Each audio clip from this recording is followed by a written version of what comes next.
Party ఇచ్చినటువంటి 6 హామీలను నెరవేరుస్తామని కేసీఆర్ తుపాకీ రాముడు మాటలు నమ్మొద్దన్నారు.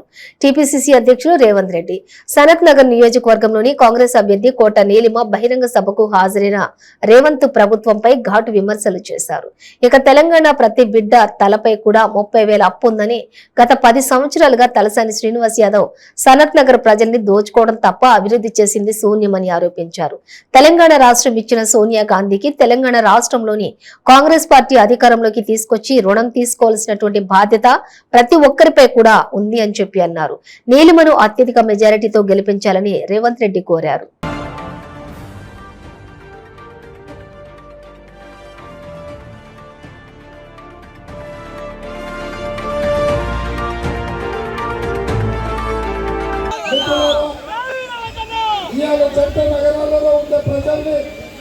నేను ఆలోచన చేయమని అడుగుతున్నా.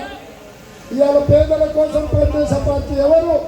ఇవాళ ఈ నగరాన్ని అమ్ముకొని ఆక్రమించుకొని అన్యాయంగా పేద ప్రజల్ని కొల్లగొట్టి పట్టుకున్నది ఎవరో మీరు ఆలోచన చేయాలి.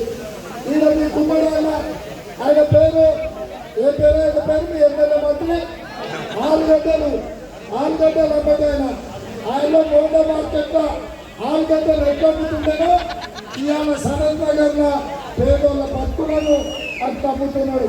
అందుకే ఈరోజు ఈ రాష్ట్రంలో కాంగ్రెస్ పార్టీ అధికారంలోకి రావాలి.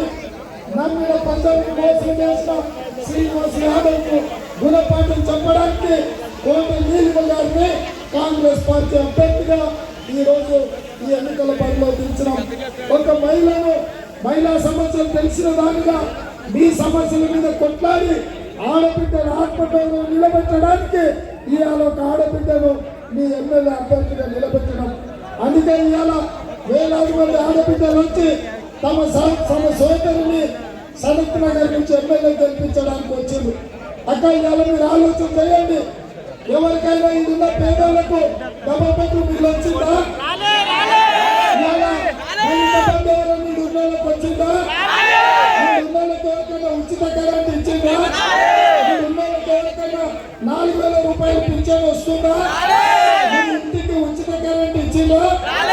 మరి ఇవాళ మున్సిపల్ ఎన్నికలలో కార్పొరేటర్లకు వాళ్ళకే ఓటేస్తారు, ఎమ్మెల్యే ఎన్నికలలో వాళ్ళకే ఓటేస్తారు, ఎంపీ ఎన్నికల్లో వాళ్ళకే ఓటేస్తారు, మంత్రి వాళ్ళే, ముఖ్యమంత్రి వాళ్ళే. 10 ఏళ్ళు అయింది. మన పేదోళ్ళకి ఏమైనా చేసిందా? ఒక్కసారి ఆలోచన చేయండి. ఇవాళ పేదల ప్రభుత్వం కాదు ఇది, పెద్దల ప్రభుత్వం. ఇది దోపిడీ ప్రభుత్వం, ఇది దొంగల ప్రభుత్వం, ఇది పంది దొంగల ప్రభుత్వం. అందుకే మా యువకులందరికీ విజ్ఞప్తి చేస్తున్నా, ఈ పంది దొంగల్ని పొందబెట్టాలంటే సనత్ నగర్ లో కాంగ్రెస్ పార్టీని గెలిపించాలి. సనత్ నగర్ లో కాంగ్రెస్ పార్టీ గెలిచినప్పుడే ఈ పేదలకు ఇందిరమ్మ ఇల్లు వస్తాయి. ఆనాడు కాంగ్రెస్ అధికారంలో ఉన్నప్పుడు రాజీవ్ స్వగృహంలో మీకు ఇల్లు ఇవ్వడం జరిగింది. ఇవాళ పేదలకు ఆయన మనం పెన్షన్లు ఇచ్చినాం. ఇవాళ కొత్త పెన్షన్లు అడిగితే ఎవరైనా చచ్చిపోతే తప్ప ఇంకోవరకు పెన్షన్ ఇచ్చే పరిస్థితి లేదు. ఇవాళ అందుకే కాంగ్రెస్ పార్టీ ఆలోచన చేసింది. సోనియా గాంధీ గారు వచ్చారు. సెప్టెంబర్ 17 నాడు మీకు 6 గ్యారెంటీలు ఇచ్చింది. ప్రధానంగా ఇక్కడ మా ఆడపడుచులు, మా అక్కలు ఇవాళ కేసీఆర్ చెప్తున్నాడు, మీకు అందరికీ మన ఇల్లు కట్టిస్తాను. నేను ఒక మాట చెప్పదలుచుకున్న మా అక్కలకు, అమ్మకి అన్నం పెట్టినోడు ఎవడన్నా సిన్నమ్మకు బంగారు గాజులు చేపిస్తాడంటే నమ్ముతావా? మీరు ఒక్కసారి ఆలోచించండి. ఇంట్లో ఉన్న కన్న తల్లికి అమ్మకే అన్నం పెట్టినోడు సిన్నమ్మకు బంగారు గాజులు చేపిస్తాడంటే నమ్మనికే మా సనత్ నగర్ ఆడబిడ్డలు ఎవరు సిద్ధంగా లేరు. అందుకే మిత్రులారా, ఇవాళ ఉప్పు, పప్పు, బెల్లం, చింతపండు, మంచినూనె అన్ని ధరలు పెరిగినాయి. ఇవాళ పేదలు బతకలేని పరిస్థితి వచ్చింది. అందుకే ఆడబిడ్డల చేతిలో పెత్తనం ఉండాలి.